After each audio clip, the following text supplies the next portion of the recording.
खत्म होगी भारत की सबसे बड़ी टेंशन। अंडमान में भारत के हाथ लगा ऐसा खजाना कि दुनिया दंग।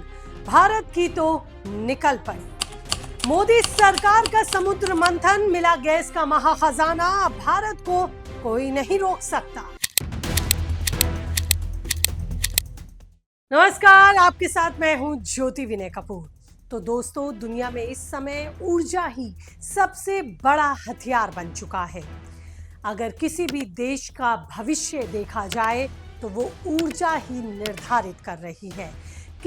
कोई भी देश इस वक्त ऊर्जा के बिना अपने भविष्य की कल्पना नहीं कर सकता। लेकिन इसी दौरान दुनिया में जारी अलग अलग युद्ध संकटों ने कई देशों के लिए ऊर्जा का बड़ा संकट खड़ा कर दिया। भारत के सामने भी गैस का संकट बना। भारत में कुछ जगहों पर लोग गैस सिलेंडर के लिए घंटों लाइनों में खड़े दिखाई दिए, परेशान दिखे। लेकिन अब दुनिया भर में जारी इसी संकट के बीच भारत के लिए एक बड़ी खुशखबरी आई है।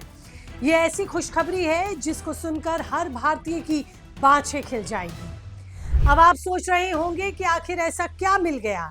तो बता दें कि भारत के अंडमान सागर में लगातार जारी खुदाई के दौरान एक ऐसा विशाल और बड़ा भंडार मिला है जिसने सभी की उम्मीदें बहुत ज्यादा बढ़ा दी है। समुद्र के नीचे गैस का विशाल भंडार मिलने की बात कही जा रही है और यही वजह है कि अब इस खोज को भारत की ऊर्जा कहानी बदलने वाली खबर माना जा रहा है। कितनी गैस मिल सकती है, भारत के लिए ये कितनी बड़ी उपलब्धि साबित हो सकता है, सब कुछ बताऊंगी आपको इस रिपोर्ट में। तो अंत तक बने रहिएगा मेरे साथ। और ये खबर, ये एनालिसिस आपको अच्छा लगे तो चैनल को सब्सक्राइब करना आप भूलेंगे नहीं। तो मिल रही जानकारी के मुताबिक अंडमान द्वीप समूह के पूर्वी हिस्से में समुद्र के अंदर ऑयल इंडिया लिमिटेड खोज कर रही थी। इसी दौरान श्री विजयपुरम 3 नाम के एक नए कुएं में प्राकृतिक गैस मिलने के संकेत मिले। ये जगह समुद्र के अंदर करीब 355 मीटर गहराई में है। जांच के दौरान लगातार गैस निकलने के संकेत दिखे और यहीं से वैज्ञानिकों की उम्मीदें भी बढ़ गईं। अब यहाँ एक बात और समझिए, ये कोई पहली सफलता नहीं है। इससे पहले भी इसी इलाके के दूसरे कुएं में भी गैस मिलने की पुष्टि हुई है। वहां मिली गैस में करीब 87% तक मिथेल पाई गई थी। यानी अब लगातार दूसरी बार सफलता मिलने से ये माना जा रहा है कि अंडमान के नीचे बहुत बड़ी मात्रा में ऊर्जा का खजाना छिपा हो सकता है। और यहीं से शुरू होता है असली खेल, क्योंकि बात सिर्फ गैस की नहीं है। एक्सपर्ट्स का मानना है कि समुद्र के नीचे सिर्फ प्राकृतिक गैस ही नहीं बल्कि भारी मात्रा में कच्चा तेल भी छिपा हो सकता है। कुछ लोग ये अनुमान लगा रहे हैं कि यहाँ अरबों बैरल तेल मिलने की संभावना भी हो सकती है। हालांकि अभी इसकी पुष्टि नहीं हुई है क्योंकि टेस्टिंग जारी है। अब आप सोच रहे होंगे कि इससे आम आदमी को क्या मिलेगा। तो समझिए, भारत अपनी जरूरत का बड़ा हिस्सा विदेशों से खरीदता है। तेल बाहर से आता है, गैस बाहर से आती है और पैसा भी फिर बाहर जाता है। अगर अपना उत्पादन बढ़ता है तो विदेशों पर हमारी निर्भरता कम हो सकती है, मतलब विदेशी मुद्रा की बचत होगी। इससे सप्लाई मजबूत होगी, मतलब आने वाले समय में गैस और ऊर्जा के मामले में भारत ज्यादा मजबूत स्थिति में दिख सकता है। लेकिन कहानी यहीं खत्म नहीं होती।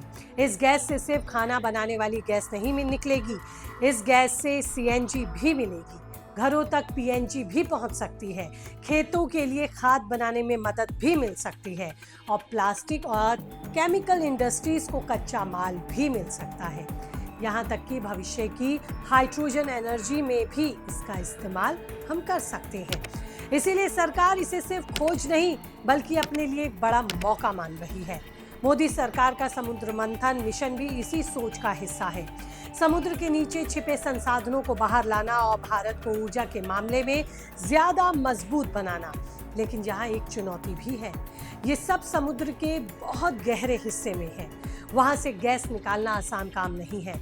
टेक्नोलॉजी चाहिए, समय लगेगा और बड़ा निवेश भी होगा। यानी आज खोज हुई है तो कल से सब कुछ बदल जाएगा, ऐसा नहीं है।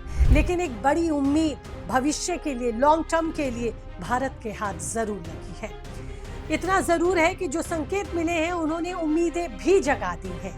कुल मिलाकर अभी पूरा खजाना बाहर नहीं आया, लेकिन जो मिला है उसने ये जरूर बता दिया कि अंडमान सिर्फ घूमने की जगह नहीं, बल्कि आने वाले समय में भारत की ऊर्जा ताकत का एक बड़ा केंद्र बन सकता है। और यही वजह है कि कहा जा रहा है कि अगर ये खोज उम्मीद के मुताबिक निकली तो भारत की सबसे बड़ी टेंशन कम हो जाएगी। लेकिन आपको क्या लगता है, आपकी क्या राय है? कीजिए कमेंट, रहेगा मुझे इंतजार। फिलहाल इस एनालिसिस में इतना ही। कीजिए चैनल को सब्सक्राइब और रखिए खुद को अपडेट। नमस्ते।